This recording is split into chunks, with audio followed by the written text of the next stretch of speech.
Salut les amis, bonjour à toutes et à tous, j'espère que vous allez bien. Bienvenue sur votre chaîne de News Gaming. Les amis, avant de commencer, si vous avez par exemple Instagram, Twitter ou autre, et que vous avez des news par exemple en avance ou des questions sur quelque chose en particulier, par exemple mon décor ou autre concernant notre passion commune, le jeu vidéo, et que vous avez peur que votre message soit noyé dans les commentaires sur YouTube, je vous cache pas aussi des fois que l'application YouTube elle bug un peu et des fois il y a des messages, des commentaires que je vois très en retard, voire certains pas du tout. D'ailleurs, je m'excuse vraiment s'il y en a un d'entre vous qui j'ai pas répondu.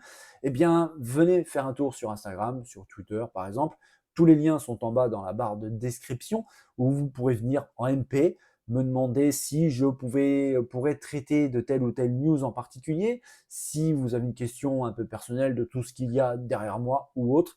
N'hésitez pas à venir me rejoindre sur Insta, sur Twitter, vous verrez dans les liens respectifs dans la barre de description. Les amis, on commence tout de suite parce qu'il y a tout de même 6 news à traiter aujourd'hui avec des choses très variées et très intéressantes.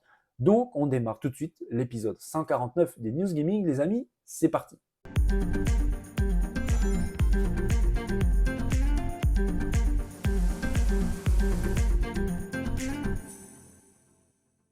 Vous vous en souvenez très certainement, il y a vraiment pas longtemps, on avait discuté ensemble sur la chaîne, et d'ailleurs ça fait grand bruit sur Internet, YouTube et compagnie, que Unity Technologies, la société qui édite et qui gère le moteur de programmation Unity, très populaire, très utilisé, avait changé drastiquement sa tarification et porté vraiment un coup très très mauvais dans le dos des petits développeurs, des studios indépendants, et puis même de tous les développeurs, ceux qui utilisent le moteur Unity. On avait vu ensemble que ça avait fait monter une colère immense, avec carrément des menaces de mort, des choses très très graves. Et je vous avais dit que la seule façon vraiment qui pouvait calmer tout ça, c'était que Unity Technologies revienne un petit peu à la table de discussion et change sa politique, revoit un petit peu son projet de tarification qui était franchement trop élevé, trop contraignant, surtout pour les petits développeurs. Eh bien, c'est fait. Unity a déjà déclaré des choses qui vont dans le sens de l'apaisement, avec déjà une prise de parole qui a été faite par Mark Witten, qui est à la tête de Unity Create et qui a donc dans un billet sur le site, sur la page Twitter de Unity, Twitter maintenant on l'appelle X, je trouve ça totalement absurde, bref, avec une déclaration que je cite. Nous aurions dû parler avec plus grand nombre d'entre vous et nous aurions dû intégrer plus de vos commentaires avant d'annoncer notre nouvelle politique de frais d'exécution. Notre objectif avec cette politique est de nous assurer que nous pouvons continuer à vous soutenir aujourd'hui et demain et continuer à investir profondément dans notre moteur de jeu. Alors, c'est une prise de parole qui vaut ce qu'elle vaut. En tout cas, elle va dans le sens de l'apaisement. Il reconnaît que oui, il y aurait dû avoir de la discussion avant, en amont. Je l'avais d'ailleurs déjà déclaré sur la chaîne, qu'il me semblait un petit peu qu'Unity avait été un peu trop fort dans cette déclaration et surtout beaucoup trop rapidement, sans véritable discussion avec ses partenaires. Là, ça a été carrément le cas.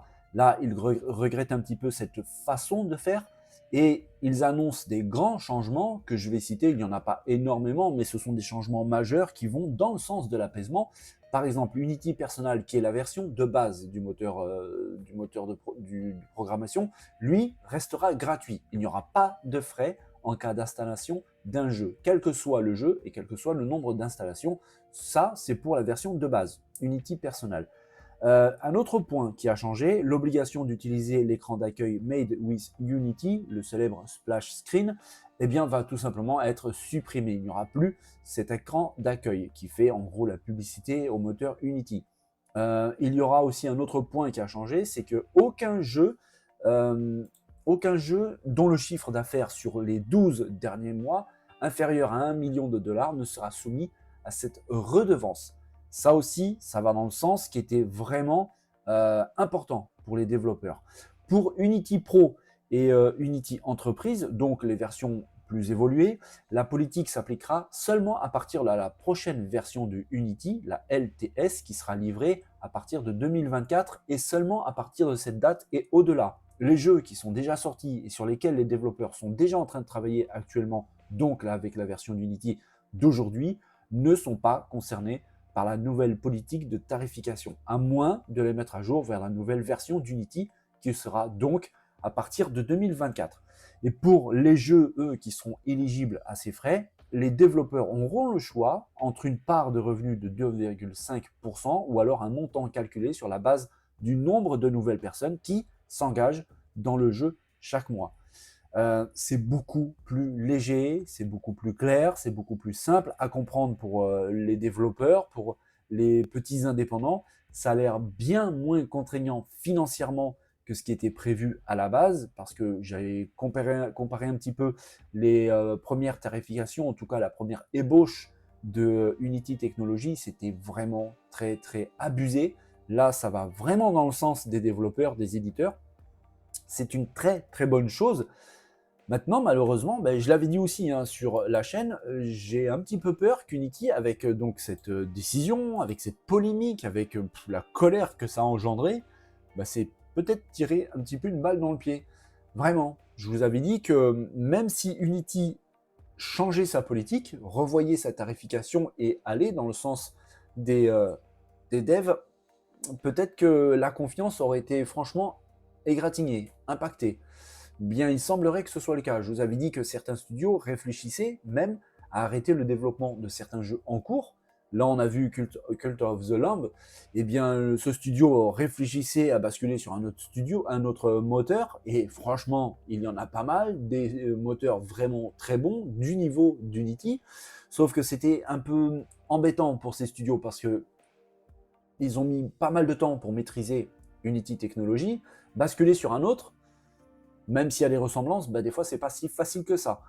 Mais ils sont vraiment conscients de devoir avoir à faire cet effort. Parce que justement, cette confiance a été égratignée, a été ébranlée. Ils se sentent un petit peu trahis par Unity Technology. Et il faut savoir, par exemple, que ce jeu que vous voyez ici, qui s'appelle Ballistic NG, un jeu qui est sur Steam, donc pour PC, et qui a un joli petit succès, eh bien, c'est un jeu qui est développé par Neo Gnosis. Eh bien, le studio vient tout juste de déclarer que ce jeu qui devait sortir sur la Nintendo Switch ne sortira pas. Il est annulé. C'est un jeu, vous l'avez compris, qui est développé sous le moteur Unity. Le studio se trouve trahi. Il n'a plus du tout confiance dans le studio de développement du moteur et a tout simplement décidé d'arrêter les frais avec Unity, avec une prise de parole qui veut tout dire. Désolé pour la traduction de cette déclaration, avec certains mots assez rigolos, on va dire, que je cite. Malgré les efforts de Unity pour récupérer après leur désastre de relations publiques, il n'y a tout simplement pas de confiance et de sécurité pour que nous continuerons à aller de l'avant avec de nouvelles versions de leur outil dans un avenir prévisible. Cela vient avec beaucoup de frustration et de déception que nous annoncions l'annulation de la version Switch. Plusieurs années de développement ont été consacrées à la préparation technique de Ballistic NG pour le portage, tout en maintenant la sortie habituelle de mise à jour pour la version PC. Donc, c'est un grand coup de pied dans les balls pour nous et tous ceux qui étaient excités par cette version du jeu. Nous sommes désolés que cela se passe de cette façon et nous envisagerons de travailler avec la console ou la rumeur Switch 2 dans un futur projet non lié par Unity. Donc on voit très très bien que le studio a pris donc la décision assez dure d'arrêter le développement de ce jeu qui était prévu pour la Nintendo Switch. Jeu qu'on voit très bien est une sorte de Wipeout-like qui aurait pu être pas mal pour la Nintendo Switch. D'un autre côté, c'est peut-être un mal pour un bien parce que ils l'ont dit clairement, il y a de fortes probabilités que le jeu reviendra plus tard sur la prochaine console de Nintendo. Donc, le jeu sera normalement, je pense, bien mieux techniquement. Donc, voilà, dans ce sens-là, à la limite, ils vont limiter un petit peu la casse. Maintenant, ça reste un gros problème parce que ils ont engagé pas mal de frais, beaucoup de choses techniques, des ressources humaines pour un jeu qui ne sort pas. Et on le voit très bien, à la fin, ils disent dans un futur projet non lié par Unity. Donc, ils abandonnent totalement le moteur de Unity, ils arrêtent de travailler avec la compagnie. Je pense franchement que ce n'est pas le seul studio de développement qui prendra cette décision, parce que même si Unity a décidé de faire machine arrière et de arrondir les angles, de venir discuter avec les développeurs, les différents partenaires pour pouvoir améliorer un petit peu la chose, mais le mal est un petit peu fait. Alors peut-être pas pour tout le monde, mais le mal est quand même fait. Et surtout, bah, qui nous dit que Unity va pas revenir à la charge dans 2 ans, dans 3 ans, dans 6 ans, avec encore une modification, parce que bah, on n'est pas à l'abri, les développeurs ne sont pas à l'abri d'un retournement de situation dans quelques temps, plus ou moins long. Donc oui, la confiance a été ébranlée, la confiance a été brisée, les développeurs se tournent vers d'autres moteurs, parce que oui, il y en a, et des très très bons. Du coup, bah, là, j'ai un petit peu peur pour la suite pour Unity Technologies. Alors, pour l'instant, PlayStation ne dit rien, il ne déclare rien, il reste calme, étonnamment calme d'ailleurs. Je pense que c'est important dans cette situation, celle qu'ils sont en train de vivre, mais je pense aussi qu'il va falloir qu'ils prennent la parole, qu'ils prennent une décision, mais concernant cette sombre affaire qui vient tout juste de leur tomber dessus. Je pense que vous l'avez vu déjà sur Internet. Sony PlayStation s'est fait hacker, et apparemment assez massivement. Alors, ce n'est pas du tout ce qui vient de se passer avec Xbox, hein. Vous le savez, Xbox a connu une fuite absolument monstrueuse de plein d'informations qui les concernent sur plusieurs années à venir, jusqu'à 2030. C'était très très sérieux. Là, c'était une vraie fuite de données avec surtout l'erreur d'une ou de quelques personnes au sein de Microsoft. Cette affaire en fait de hacking de données de PlayStation me fait rappeler un petit peu ce qui s'est passé avec GTA 6, quand on a eu beaucoup de lignes de code, énormément de vidéos de gameplay pour l'instant du jeu qui était en développement, de GTA 6, qui s'était retrouvé dans la nature. Là, c'est un petit peu la même chose dans l'esprit du hacking, sauf que là, ça va encore plus loin un petit peu, c'est que les personnes malveillantes qui ont volé ces données ben, veulent les vendre, je pense, bien sûr, au plus offrant. On voit ici sur la page du internet de la Cybersecurity Connect, eh bien, les détails concernant bah, ce hacking, hein, ce vol de données, car il s'agit véritablement d'un vol de données, avec ici écrit noir sur blanc la déclaration bah, de ces hackers. Nous avons avec succès compromis la cybersécurité de Sony. Ce n'est pas une rançon, nous allons vendre les données au plus grand, au plus offrant. Pardon. Donc c'est assez grave. Apparemment, il y aurait à peu près 6000 fichiers qui ont été volés, qui ont été extraits des serveurs de Sony. Ces fichiers qui apparemment donnent des détails sur les journaux système, des ressources fichiers HTML, des ressources Java, bref, beaucoup de choses qui concernent Sony PlayStation. Est-ce qu'il y a des choses très importantes à l'intérieur de ces fichiers?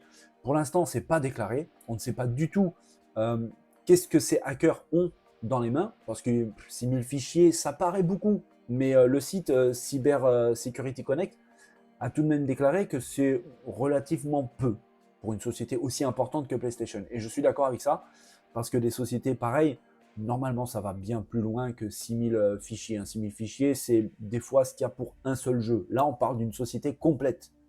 Et une société de la mesure de Sony PlayStation. Parce qu'en plus de ça, c'est pas seulement ciblé sur PlayStation, c'est ciblé dans la compagnie complète de Sony, hein.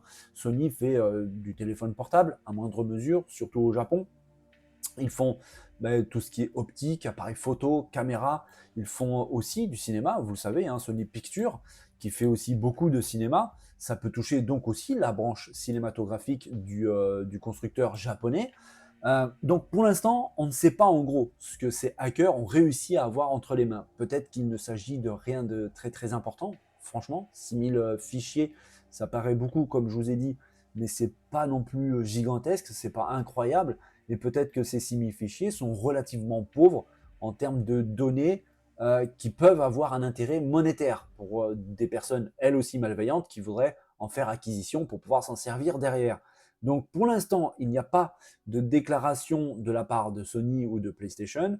Je pense qu'ils sont en train de vérifier si énorme dégâts il y a ou pas. Est-ce que c'est quelque chose qu'ils peuvent, en gros, hein, laisser passer par-dessus la tête? C'est franchement probable, hein, on ne sait pas encore. Est-ce que c'est plus grave qu'on imagine et ils sont en train d'essayer de trouver une réponse appropriée à ce vol de données? Toujours est-il que c'est très grave dans l'idée, éthiquement parlant, on le sait, les grandes compagnies, et même les plus petites, hein, sont souvent la cible de ces hackers. On l'avait vu par exemple donc avec GTA 6 et Rockstar, la maison mère Take-Two, ça avait été très très loin avec carrément le FBI qui s'en était mêlé.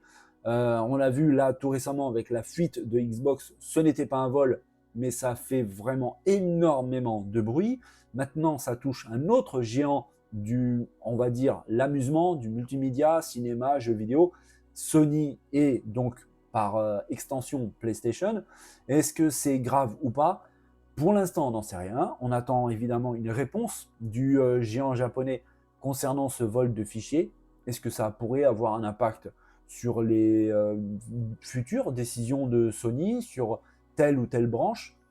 On verra, on va se tenir au courant, on va surveiller ça de près les amis parce que ça peut être pas grand chose, comme ça pourrait être grave. Là je vous le dis, hein, c'est carrément un vol, donc si les personnes menacent carrément de vendre toutes ces données au plus offrant, c'est peut-être aussi parce qu'il y a quelque chose d'intéressant dedans. Donc on verra et bien sûr je reviendrai dessus s'il y a un développement intéressant, s'il y a des choses qui reviennent un petit peu à la surface, éventuellement peut-être pourquoi pas une déclaration officielle de Sony concernant cette affaire. Le 29 février prochain, les amis, un jeu très attendu arrive, Final Fantasy VII Rebirth, qui s'est dévoilé tout récemment sur le State of Play de Sony, avec des vidéos vraiment super intéressantes. Le jeu a l'air vraiment, vraiment très très bon. Et plus on approche de ce mois de février, et plus des nouvelles choses arrivent. Je vous avais dit, ne bougez pas, il va y avoir du développement autour de Final Fantasy VII Rebirth. Eh bien, oui, c'est tombé, on apprend des nouvelles choses très intéressantes concernant ce futur méga hit de Square Enix qui sortira, en tout cas au début, sur la PS5. Il y a une prise de parole par quelqu'un de très important au sein de Square Enix, en tout cas concernant ce jeu, c'est tout simplement le producteur de Final Fantasy, Yoshinori Kitase, qui a fait une déclaration très intéressante. Je cite, « Dans Rebirth, il y aura un nouvel épisode avec Zack, qui le mettra encore plus en avant que dans Remake. Je ne peux pas en dire plus car j'aimerais que les joueurs puissent profiter de cette expérience de leurs propres mains. » Alors cette prise de parole est lourde de sens parce que en fait, cet été, il y avait un leak qui affirmait avec plus ou moins d'assistance que Zack devrait être jouable dans ce Final Fantasy VII Rebirth. C'était quelque chose qui avait un petit peu hypé pas mal de monde, même si beaucoup avaient mis une réserve sur ce fait. Eh bien, en fait, la déclaration du producteur du jeu, Kitase, vient tout simplement confirmer cette rumeur, ce leak, avec donc la possibilité que Zack sera jouable avec carrément une histoire propre à lui, un épisode dédié à lui dans ce Final Fantasy VII Rebirth. C'est très étonnant parce que quand on connaît Final Fantasy VII, eh bien on connaît le sort qui est réservé à Zack et la présence de ce personnage dans Final Fantasy VII Remake était déjà une grosse surprise pour beaucoup de monde. Là, le fait qu'il sera apparemment, a priori, jouable dans Final Fantasy VII Rebirth serait une très très bonne chose, une très belle surprise. Il n'y a plus qu'à attendre. Le 29 février arrive, il reste du temps, et je suis sûr encore les amis, je répète, restez connectés parce qu'à mon avis, d'autres choses vont arriver encore concernant ce Final Fantasy VII Rebirth qui s'annonce assez intéressant, et même si c'est en gros le remake du remake, il y a des évolutions dans le scénario, dans certains personnages, on le voit là avec Zack. Donc je pense que ce Final Fantasy VII Rebirth s'annonce vraiment super intéressant. Avec ces énormes leaks concernant Microsoft Xbox, on avait appris beaucoup de choses concernant le futur relativement proche de Microsoft. On avait appris aussi que certains jeux auraient dû déjà sortir sur le Game Pass. On avait vu ensemble, par exemple, et je vous avais parlé de ça, les amis, qu'un certain Red Dead Redemption 2 nouvelle génération aurait dû être porté sur la Xbox Series X, donc la S aussi, mais d'ailleurs aussi sur PS5, et que ce jeu aurait dû sortir sur le Game Pass courant 2022, surtout fin 2022, début 2023. Eh bien, on n'a pas vu passer le jeu, il n'est pas sorti, tout simplement parce que Rockstar ne pouvait pas travailler dessus, tout simplement. Toutes ses forces sont portées sur GTA 6, et donc le développement, la remasterisation de Red Dead Redemption 2, c'est plus que compliqué. Ça a été arrêté, ça a été mis en pause. Alors je ne sais pas si ça a été totalement annulé ou est-ce que c'est en pause en attendant la fin du développement de GTA 6 et ils rebasculeront sur Red Dead Redemption 2. c'est possible, on verra ça plus tard. Mais là, on apprend quelque chose de très intéressant concernant justement Red Dead Redemption 2 avec cette image qui est une capture d'écran d'un site gouvernemental du gouvernement brésilien. C'est tout simplement la page du site qui s'occupe des classifications des contenus vidéo et jeux. Et on y voit donc le titre Red Dead Redemption 2 en gros, un jeu qui a été édité par Take-Two Interactive et donc produit, développé par Rockstar, un jeu qui est sorti en 2018. Et juste en bas, on y voit la mention des plateformes, donc PlayStation 4, Xbox One et PC, et aussi la Nintendo Switch. Donc oui, Take-Two est en train de préparer très probablement la sortie de Red Dead Redemption 2 sur la console actuelle de Nintendo, la Nintendo Switch. C'est une bonne nouvelle pour ceux qui ont la Switch actuelle et qui ont envie de découvrir ce titre que je considère comme un véritable chef-d'œuvre. On avait vu que le premier Red Dead Redemption est sorti sur la console. Le portage, franchement, est pas si mauvais que ça. Donc, voir arriver le 2, ben, ça fait sens, c'est absolument logique. Et on verra plus tard si l'éditeur Take-Two, si Rockstar recommence à travailler sur le portage remasterisé sur Xbox Series XS et sur PS5. En tout cas, là, pour l'instant, à moins d'une catastrophe, mais surtout en attente d'une officialisation de la part de Rockstar et de Take-Two, Red Dead Redemption 2 va arriver sur la Nintendo Switch. Il n'y a plus qu'à entendre la prise de parole officielle pour avoir une date précise. L'éditeur Devolver, on le sait, actuellement traverse une période assez compliquée. On avait vu ensemble qu'ils avaient annulé purement et simplement certains jeux. Ils avaient annoncé qu'ils avaient une baisse de revenus assez importante, de l'ordre de 17-18%. Et là-dessus, ils disent que ça vient du fait que le catalogue est un petit peu moins fourni, donc forcément ça impacte les revenus. Mais ils incriminent aussi les services d'abonnement, le Game Pass, le PlayStation Plus, avec une prise de parole assez sérieuse sur le sujet et on se demande vraiment où veut en venir Devolver. Une prise de parole dont, je cite, Devolver a refusé des propositions de contrats d'abonnement qui sous-évaluaient la valeur des titres et les possibilités de revenus en 2023 et 2024, ce qui a entraîné une baisse des revenus d'abonnement. La prise de parole continue avec, et je cite encore, après une période de forte croissance des contrats d'abonnement en 2021 et 2022, nous nous attendons à ce que la tendance à la réduction des revenus provenant des contrats d'abonnement se poursuive en 2024. Nous prévoyons de continuer à refuser les propositions d'accords d'abonnement qui sous-évaluent la valeur des titres et les opportunités de revenus en 2023 et 2024. Alors c'est assez étrange en fait de lire tout ça, de voir tout ça, parce que Devolver a beaucoup profité justement de la visibilité permise par les services d'abonnement, notamment le Xbox Game Pass, qui a pu donc donner la visibilité à certains titres qui, sans le service d'abonnement, n'auraient peut-être pas eu le succès qu'ils ont eu en fait. Et là, le fait de critiquer maintenant ces services d'abonnement, je trouve ça un petit peu malvenu. Est-ce que c'est une stratégie de la part de Devolver pour pouvoir, en gros, faire parler d'eux et de faire remonter un petit peu le message vers Microsoft, mais aussi Sony, parce qu'on parle de services d'abonnement, donc le PlayStation Plus est inclus aussi dedans, pour pouvoir renégocier les contrats à la hausse? Franchement, c'est très probable.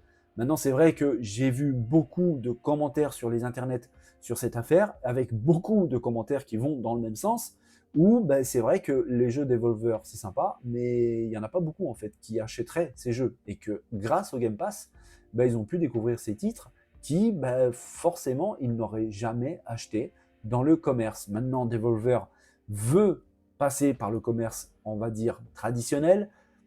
Je ne suis pas sûr que ce soit la bonne décision. Est-ce que ça va réussir à faire augmenter leurs revenus? J'ai un énorme doute, parce que quand on voit que les gens eux-mêmes disent dans les forums que ouais bon ils sont mignons, mais enfin bon les jeux qu'ils font sans le Game Pass, je les aurais jamais achetés. Et j'en ai vu beaucoup des commentaires qui vont dans ce sens-là. Est-ce qu'ils sont en train de se tirer une balle dans le pied en prenant cette décision, si vraiment c'est une vraie excuse, ou est-ce que c'est tout simplement un effet d'annonce, comme je vous disais, pour pouvoir retourner à la table des négociations avec Microsoft d'un côté et Sony de l'autre pour pouvoir renégocier les contrats? Ça aussi, c'est tout à fait possible. On verra dans le temps ce qui va se passer pour Devolver, mais c'est vrai que pour l'instant, c'est un petit peu grise mine avec toutes ces annulations de jeux, les baisses de revenus relativement importantes, les personnes qui sont mises au chômage, et maintenant cette décision de se passer des services d'abonnement, Game Pass, PlayStation Plus, je sais pas. On verra. Le Tokyo Game Show, la grande fête du jeu vidéo à Tokyo au Japon, vient tout juste de se terminer. Tokyo Game Show avait une grosse présence de Xbox. Phil Spencer était présent tous les jours là-bas. Il a répondu à beaucoup de questions avec beaucoup de choses dont on a parlé ensemble dans les dernières vidéos sur la chaîne Les Amis. Et il a répondu aussi des questions concernant un jeu dont on ne connaît rien ou presque, peut-être son nom, Overdose, le jeu du génial Hideo Kojima. Hideo Kojima dont on voit ici dans une photo de famille avec les dirigeants de Xbox. Cette photo a été prise au Tokyo Game Show. On y voit tout à gauche Aaron Greenberg, qui est le vice-directeur du marketing chez Xbox. On voit et on reconnaît bien sûr au centre Hideo Kojima, Phil Spencer et Sarah Band. Et d'ailleurs, pour la petite histoire, je ne sais pas pour vous les amis, mais on tient peut-être, très certainement même, sur cette photo, le prochain directeur, le prochain patron de la branche gaming de Microsoft, Xbox. Et à mon avis, c'est la jeune femme qui est à droite, Sarah Band, qui a toutes les qualités pour devenir une excellente dirigeante de Xbox et qui prend de plus en plus de consistance de mesure au sein de la branche gaming avec beaucoup d'apparitions, par exemple dans les showcases. C'est une petite parenthèse, on verra plus tard si c'est vraiment le cas, mais en tout cas, je sens ça vraiment bon pour Sarah Band.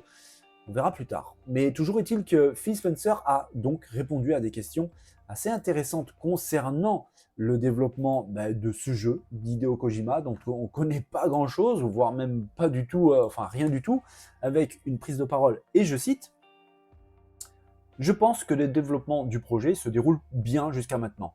Mais Monsieur Kojima est un créateur innovant et il essaye de faire quelque chose de nouveau.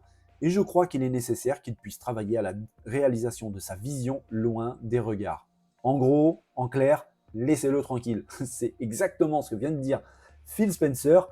Laissez Hideo Kojima travailler tranquillement sur son projet et ça se passera bien. C'est en quelque sorte, pour résumer ce qu'il vient de déclarer, on le sait, et je l'ai déjà dit d'ailleurs plein de fois sur la chaîne, Phil Spencer est un président un petit peu à part dans le monde du gaming et surtout chez les gros constructeurs. Très très différent avec le caractère par exemple de Jim Ryan, boss de PlayStation.